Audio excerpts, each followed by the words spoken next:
বিষ্ণুই বললেন রাতের বেলা এক কম্বলের নিচে স্বামী আর স্ত্রী দুইজন যে থাকো, ভালোবাসা বিনিময় করো, এতেও তোমাদের আমল নামায় সওয়াব দেয় কে?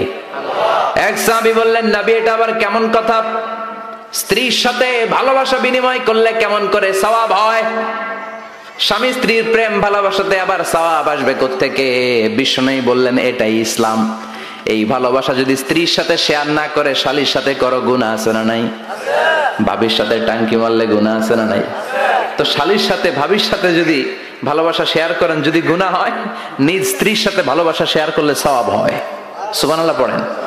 আপনার হাত যখন আপনার স্ত্রীর হাতের সাথে মিলান, দুই হাতের সগীরা গুনাহ মাফ করে দেয় কে? স্ত্রীর চেহারার দিকে রহমতের নজরে তাকালে চোখের সগীরা গুনাহ মাফ করে দেয় কে? আর শালীর দিকে তাকাইলে কবিরা গুনাহ দেয় কে? কথা বলেন, তাকানো যাবে?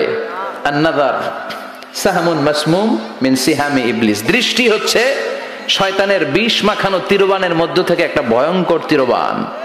এই দৃষ্টির তীর দিয়ে শয়তান যুবক যুবতীদেরকে কাবু করে ফেলে। এজন্য আমার যুবক ভাইয়েরা, তোমাদের এই স্মার্টফোন গুলোর ভিতরে ইন্ডিয়ান নায়িকাদের কোমর দুলানো ড্যান্স রাখা যাবে না। চিল্লায় বলো ঠিক কিনা? এই মোবাইল ফোন গুলোর ভিতরে ব্লু ফিল্ম রাখা যাবে না, অশ্লীল দৃশ্য রাখা যাবে না। কিয়ামতের কঠিন ময়দানে যখন কোনো ছায়া নাই, মানুষগুলো পেরেশান, ওই বিপদের দিন আল্লাহ 7 ব্যক্তিকে ছায়া দিবে। তার মধ্যে এক শ্রেণী হচ্ছে তোমরা যুবকেরা, যাদের সময়টা উল্টাপাল্টা কাটে নাই, যাদের সময়গুলো হিন্দি সিনেমা দেখে কাটে নাই, যে ছেলেগুলো রাতের জায়নামাজে, তাহাজ্জুদের জায়নামাজে চোখের পানি দিয়ে জায়নামাজকে ভিজিয়ে দিয়েছে, ওই ছেলেদেরকে আরশের ছায়া তলে ছায়া দিবে কে? এজন্য আল্লাহর ভয় অন্তরে থাকার দরকার আছে না নাই? সবচেয়ে দামি হচ্ছে আল্লাহর ভয়। এটাকে আরবিতে বলে তাকওয়া। আরবিতে কি বলে? যে যুবকদের হৃদয়ে তাকওয়া আছে, আল্লাহর ভয় আছে, তাদেরকে আরশের নিচে ছায়া দিবে কে?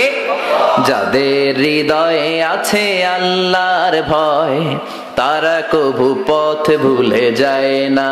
আল্লাহর প্রেম ছাড়া এই দুনিয়ায় কারো কাছে কোনো কিছু চায় না। রাতের আধারে যারা সেজদাতে রায়, দু চোখের শ্রুতে নদী যেন বয়।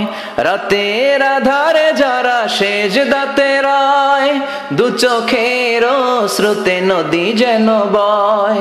ছলনার হাতছানি যতই ডাকুক, পেছনে ফিরেও সে তাকায় না।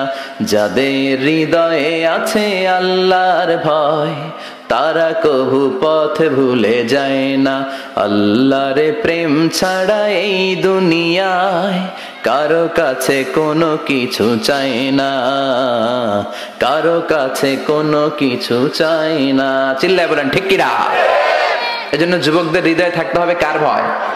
আল্লাহ তোমার ভয় দিয়ে আমাদের অন্তরটাকে তুমি পরিপূর্ণ করো।